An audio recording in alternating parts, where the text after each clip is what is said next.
1592년 6월 일본 제육군 고바야카와 다카카게의 군대가 전라도를 공격하면서 이치, 웅치, 안덕원 등지에서 치열한 혈전이 펼쳐질 무렵 전라자수사 이순신이 지휘하고 있는 남쪽 바다에서도 전란의 흐름을 바꿀 기류가 흐르고 있었습니다.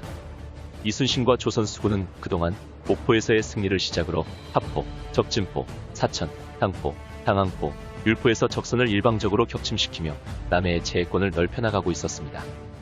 이에 일본 수군은 서해로 진출하지 못했기 때문에 평안도로 진군해 있는 일본 제1군 고니시 유키나가의 군대는 제때 보급을 받지 못하고 있었고 명나라 군대가 참전할 수도 있다는 불안감에 조선의 최후 방어선이자 선조가 있는 의주를 목전에 두고도 더는 진군하지 못하고 있었습니다. 그래서 이 상황을 더 이상 두고 볼 수 없었던 도요토미 히데요시는 6월 23일 와키자카 야스하루를 남쪽 바다로 보내 부키 요시타카, 가토 요시아키와 힘을 합쳐 조선 수군을 막도록 지시하였습니다.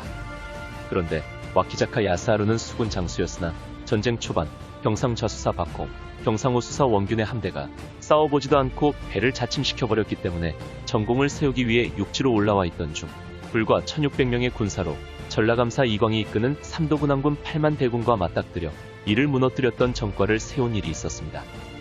이때 일본 수군은 와키자카 야스하루가 70여 척, 부키 요시타카가 40여 척을 확보하고 있었으며 가토 요시아키도 군대를 이끌고 병력 증강에 나섰습니다.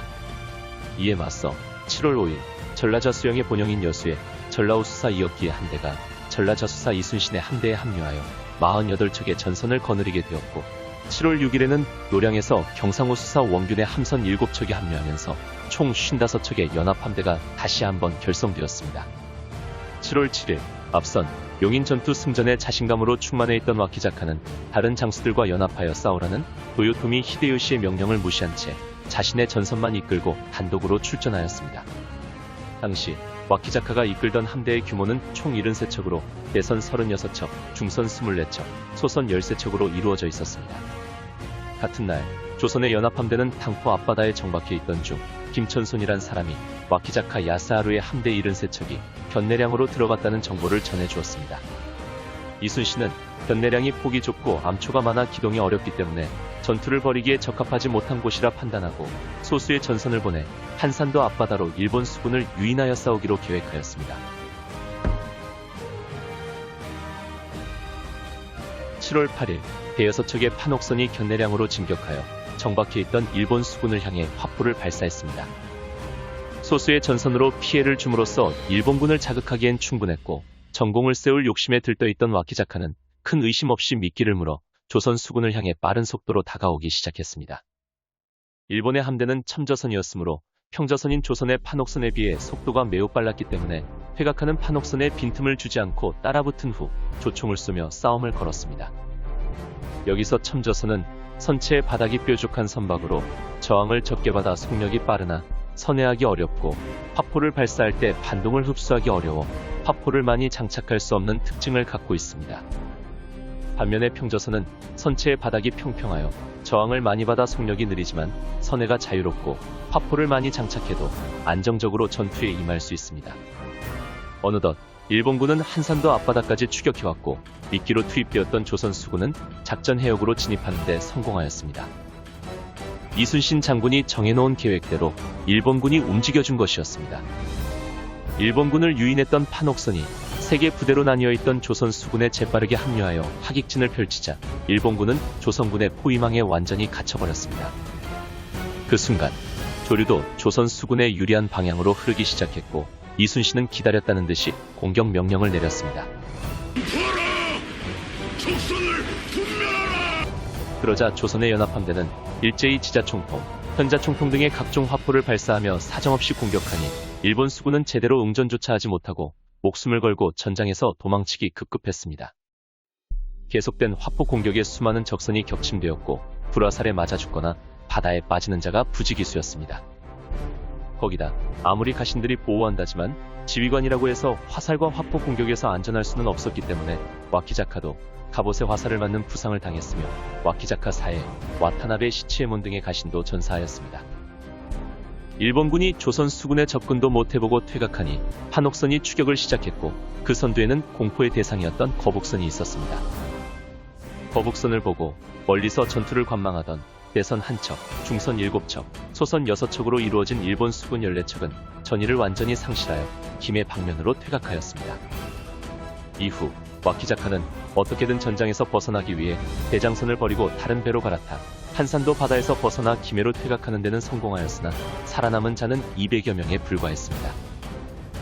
거기다 한산도 대첩 직전 73척을 보유했었지만 멀찌감치서 전투를 관망하다 퇴각한 14척을 제외한 59척은 모두 격침되거나 조선 수군에 납포되었습니다. 반면에 조선 수군은 전사자 3명에 부상자 10명으로 일본군에서 수천 명의 사상자가 발생한 것에 비하면 피해가 미미한 수준이었고 조선 수군의 완벽한 승리였습니다. 아군이 죽 버려서 하객진을 펼쳐 깃발을 휘날리고 북을 치며 일시에 나란히 진격하여 크고 작은 총통들을 연속적으로 쏘아대어 먼저 적선 3척을 쳐부수니 외적들이 사기가 꺾여 조금 퇴각하였다. 그러자 여러 장수와 군졸들이 환호성을 지르면서 발을 구르고 뛰었다. 예기를 이용하여 외적들을 무찌르고 화살과 탄환을 번갈아 발사하여 적선 63척을 불살라버리니 잔여 외적 400여 명은 배를 버리고 육지로 올라가 달아났다. 7월 7일 카라시마 앞쪽으로 배를 밀어 나아가니 마침 해협 안에 판옥선 4-5척이 있는 것을 보고 조총을 쏘며 반각 정도 싸움을 걸었다. 판옥선이 슬금슬금 뒤로 빼는 것을 빈틈을 주지 않고 공격하여서 3리 정도 쫓아갔을 무렵이었다. 판옥선이 막 해협을 지나 넓은 곳으로 나아갔다. 한 번에 키를 돌려잡고는 큰 배를 양쪽으로 벌려 세워 아군의 배를 둘러쌌다. 이는 유인하여 무찌르려는 계책임이 분명했다. 아군의 배에서 사상자가 많이 나왔다. 적은 큰 배, 아군은 작은 배이므로 당해내기 힘들어서 원래 온 해협으로 물러나려고 했으나 적의 판옥선이 밀어붙여와서는 아군 배에 호로쿠비아를 던져넣어 곧 배가 불타올랐다. 와키자카에 가신 와키자카 사에 와타나베 시치에몬을 시작으로 이름 있는 자 여럿이 전사했다. 위의 두 사료를 보면 알 수 있듯이 이순신은 전공을 부풀리지 않았고 적장인 와키자카 역시 자신의 패전을 축소하지 않고 그대로 기록해두었기 때문에 한산도 대첩은 양측의 교차 검증이 제대로 이루어진 전투이기도 합니다. 한산도 대첩으로 조선 수군은 부산을 제외한 남해의 제해권을 완전히 확보하였으며 이 시기에 고바야카와 다카카게가 이끄는 일본 제육군의 전라도 진출마저 좌절되면서 수륙 양면에서 일본군의 전라도 진입을 원천 봉쇄하였습니다. 이는 곡창지대였던 호남 지방이 보존되면서 전라도가 병참기지 역할을 계속해서 수행할 수 있었고 도요토미 히데요시가 계획했던 수륙병진 작전이 완전히 물거품되는 계기가 되었습니다.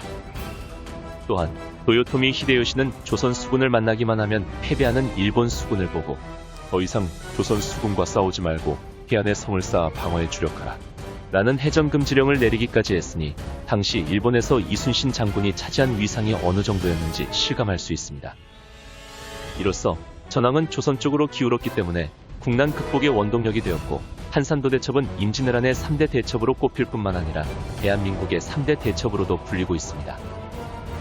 여기서 한산도 대첩이 살수 대첩과 귀주 대첩에 비해 상대한 적의 규모는 적지만 그동안 조선 측에 불리했던 전황을 뒤바꿔 국면의 전환점으로 이끌었다는 점을 인정받아 대한민국의 3대 대첩으로 불리고 있습니다. 류성룡이 쓴 징비록에는 한산도 대첩의 의의에 대해 아래와 같이 평했습니다. 고니시 유키나가가 평양에 당도했을 때 우리 진영에 이런 글을 보내왔다. 우리 수군 10만 명이 곧 서해로 도착할 것입니다. 임금께서는 이제 어디로 가시렵니까? 원래 적은 수군과 육군이 합세해 서쪽을 공략하려 하였던 것이다.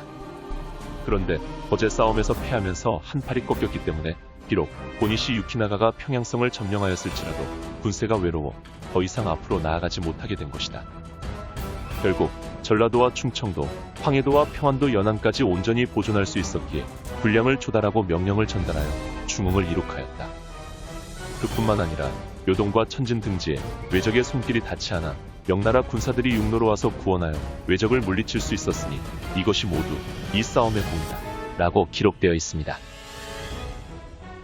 그리고 300여 년 후 대한제국 시기 미국인 고문이었던 헐버트는 한산도 대첩에 대해 조선의 살라미스의 전이자 도요토미 히데요시의 침략에 사형 선고를 낸 전투라고 극찬했습니다.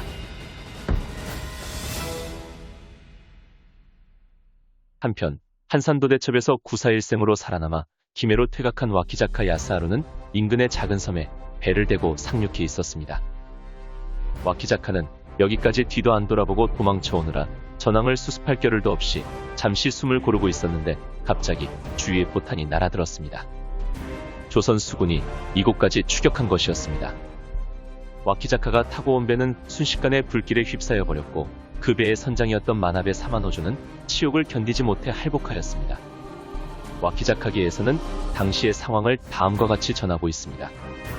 와키자카는 한산도에서 자신의 함대가 괴멸되자 노수가 많은 쾌속선으로 갈아탔다. 기동이 자유로우며 선체가 무사하다고는 하나 갑옷에 화살을 맞는 등 구사일생의 위기에 빠졌다. 적선이 쫓아오며 계속 불화살을 쏘아대니 야스하루의 고속선은 마침내 아군이 도망친 기메로 철수했다. 적의 소나기에서 간신히 살아남은 부하 200여 명은 육지에서 조금 떨어진 작은 섬에 잠시 배를 대고 상륙했는데 판옥선이 쫓아와 아군 배를 불살라버렸다. 배의 선장이었던 마나베 사마노조는 배가 불타버린 이상 목숨을 건져봐야 별 수가 없고 군중에서 다시 아군을 마주할 면목이 없다고 생각하여 할복해 죽고 말았다 라고 기록되어 있습니다. 이제 와키자카에게 군선도, 군사도, 군량도 거의 없는 상태에서 할 수 있는 것은 자신도 따라서 죽거나 조선 수군이 철수할 때까지 어떻게든 버틴 다음 다시 도망가는 방법밖에는 없었습니다. 다음 시간에 앙골포 해전에 대해 다루겠습니다. 감사합니다.